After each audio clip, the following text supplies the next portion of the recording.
How are you feeling? I know there were a couple of you missing today. Clearly that was pretty tough work in Brisbane. It was, yeah. It was, probably the most humid game I've ever played in. The heat was certainly different to what we're used to over here. And it sucked a bit of the life out of us at the end of the game there. But I mean, Brisbane, I've heard a little bit of commentary from them as well. They found it pretty warm too and found a way to run out the game a little bit better than us. But it definitely took a little bit longer to recover and feel good again. How'd you feel in game in terms of the response to the week before and the fact it was so hot, raining Premier, and you were right in it? Yeah, it was a massive challenge going in. We knew that off what was a disappointing week in round one for us. So our only option was to respond, and it was going to be a big ask against the Lions at the Gabba. So we felt really good about our game to half time, and then we still saw elements throughout the whole day in the third and fourth quarter that was us. Brisbane found another way to get through us, and that worked for them in the end. But we're really proud of the effort, albeit really disappointed that we gave ourselves a chance to win that game and weren't able to capitalise on it. So I don't know how much of the weather played into that, but certainly we got much more of a platform to build off than what we had the week before. Why the big change around the contest particularly? Oh, mate, really, honestly, we put it on ourselves that we can't ever be questioned in that area. So, we're a new system, we're a new team, there's new faces, we're still learning. Did we get caught up in that a little bit? Round one, potentially. Round two, we simplified things a lot.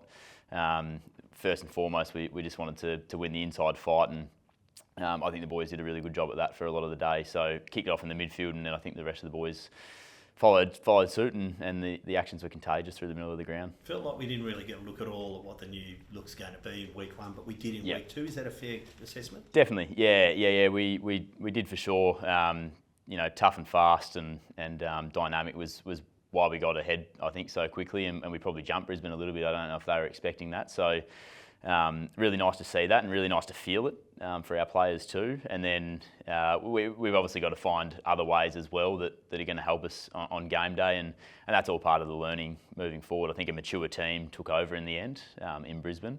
Now our challenge is to find another way to do it when our M1's taken away from us. Do those conditions, Liam, have a flow-on effect to how you handle this week? Not too much. I think they were going into a 6-day break, so I think they spoke a little bit about, maybe it does. We had yesterday off to recover, and we sort of probably prevented as well. We sort of took a lot of, we took a couple of different acts going into the game just to make sure that we were covered for the humidity. And so we had yesterday off to recover. Today was fairly light for the boys that were in Brisbane. And then, by Thursday, we should be right to go again and don't play again until Sunday as well. So that's also a factor. It is the AFL's longest road trip though. Yeah, long flight. Yeah. It was it was an uncomfortable flight home. The boys took a while to cool down. And that's why I was really proud of the effort from the boys, because it's a big ask, big trip, young group. And I think a lot of our young players stood up for a lot of the game too. So it's a long way back. We did get looked after today though. So a couple of the boys that we didn't see were more managed than anything. And then the boys did a couple of laps and a few light skills. A couple of questions around Harley. There's been a bit of commentary over the last couple of days. Firstly, his performance of the weekend, better. Yep. Around the contest gave you something. How's he going? How's he coping? It's been a lot of noise around him the last couple of days. Yeah, there has been. He's coping really well. I mean, we love him as a teammate and love what he brings to our team. And his performance on the weekend, we were quite happy with. Probably a little bit slower to start the game, but once he built into it, that was just some of the tough, hard stuff that we love from Harley. There's been a bit of commentary around some of the stuff, but mate, he's, I wish people knew him for who he was more than just the player that they see on the weekend and a couple of things that's happened, because he's a genuine, a great human who wants to be better at footy. He wants to keep learning. He's under no illusions as to where he's at as a player and in his second year. So he's just a teammate that we love being around and love playing with, and you see the last 3 quarters of his game on the weekend, and that's why we love him so much. Is the 7 free kicks against a bit of a byproduct of the way he plays? Oh, he's combative. There's no doubt about that. I can't remember a lot of them. I think maybe a couple were holding the ball. Maybe one was deliberate. There's 3 that anyone can sort of do, and then if it's technique, if it's a combative style of play, those things happen. But we love the way that he attacks the footy and attacks the player too. And when other players have the ball, he wants to make them earn it. So we love that aspect. 7 free kicks isn't ideal. But yeah, if technique's a couple of those, then so be it. And if he's trying to take a couple on as well, that's great for us too. And mentoring of a few of you got around him, or do you need to do that? Or has he reached out? As with any of our players, yeah, we try to look after him in any sense. He's no different to a lot of our second year, third year, first year players. We sort of try and help it, guide and support wherever we can. Harley's a bit different for what he deals with probably externally as well, but he's pretty level-headed for how much attention and what he cops outside. So we do help him, but I think he's pretty right by himself too. He can handle a fair bit with a mature head on his shoulders. So we're here if he needs us, and always for all of our players. But he's going all right. You have a look at the playbook from last year's first derby. Generally, as a team. Yeah. I mean, there's some great memories from that game. One of those ones where we sort of it clicked for us on the day. Built off just effort and hard work and the basics of football, and I think that's what got us a 30-point lead on the weekend as well. So we'll lean into that a little bit potentially. We're a much different side with a very different way of playing now.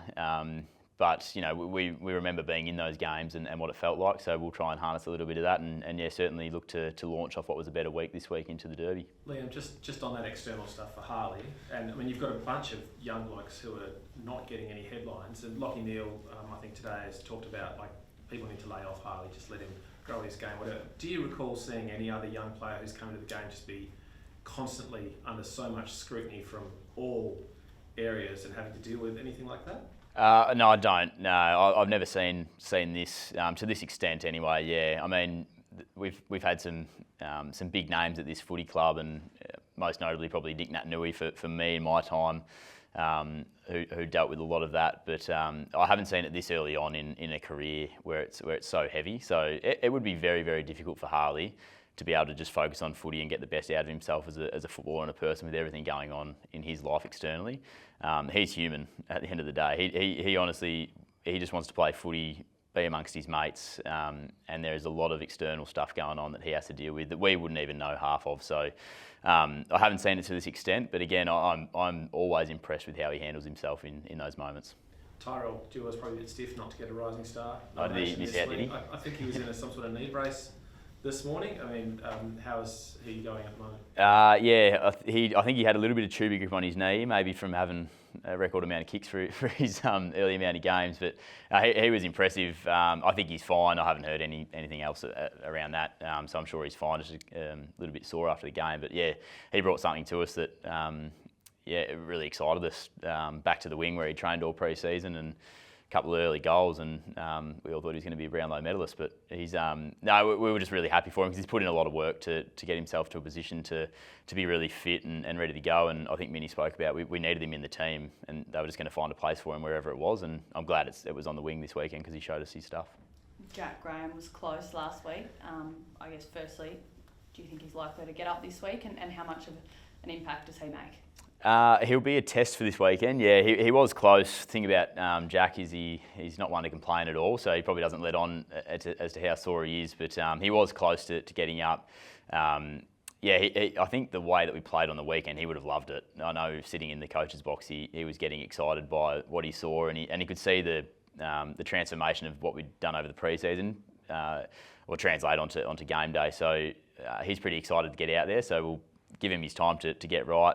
He'll be a test for the weekend, but yeah, it'd be pretty exciting to have him in there. Just I think we saw Liam Baker's first half as to how hard he works. So I think Fridge for Jack's he's got that in spades as well. It would have been pretty scary seeing those two go through the middle together. And how was Bailey Williams going a whole body cramp? How does he get it? Well, no, I know how he got it. No, I think he's all right. I think he's a little bit crook today. So unrelated, but it was just one of those days. We asked Bailey to come in and play a role for us in the middle. We were beaten convincingly in the midfield the week before, so Bailey came in a different look, competed really hard for the first half, and Bailey's very athletic, so he uses his speed, his jump. He moves around the ground quite well, and I think the Brisbane humidity ended up getting him What are you all expecting over. this week? Fremantle's under a bit of, they're under the pump now. Yep. They've started the season 6-2, haven't won in their last 6 games. What are you expecting from them? This is a big game for them. Yeah, it is. Yeah, it's a big game for both sides. I mean, I think Freo unfairly probably are copying a little bit of this criticism. I think they're still a great side, great list. We're 2 rounds in, and the league just hasn't sorted itself out yet, and they've played 2 good opposition. So yeah, it's a big week. We obviously we know what Freo bring. A lot of we play against them all the time. Whether they change, we'll look into that on Thursday going forward. But yeah, we're expecting a big game, big crowd. We want to respond, they want to respond. So it's priming up for a pretty decent derby. But yeah, we don't sort of read into, I suppose, the criticism on Freo, because the way we look at it, they're a great list, a great side, really well coached, and yeah, we're sure that they'll respond. And you happy to be back to half-back? I did enjoy it. Yeah. I definitely did. Minnie's been open about that with me, and I think publicly as well, that the way we start the year won't be the way we finish it, and we're still figuring out what our best 22-23 looks like. And yeah, I think I trained all pre-season as a midfielder, got myself ready for that, knowing that I could play back if needed. So that's the way it worked on the weekend, and not sure what he's thinking this week going forward, but I was in the backs meeting today to review that game, so I'll prepare for backline, but who knows? I might be a forward pocket next week. You're not putting your hand up to play on Shea Bolton by any chance? Yeah, Shay's a little bit different to the way I play. A little bit quicker, a bit more agile, but yeah, again, that's, there's another player that Freo have added to their list to improve their strength, and he obviously had his first game on the weekend, and I'm not sure how he went, but he's a special player. So yeah, he's one to look out for sure.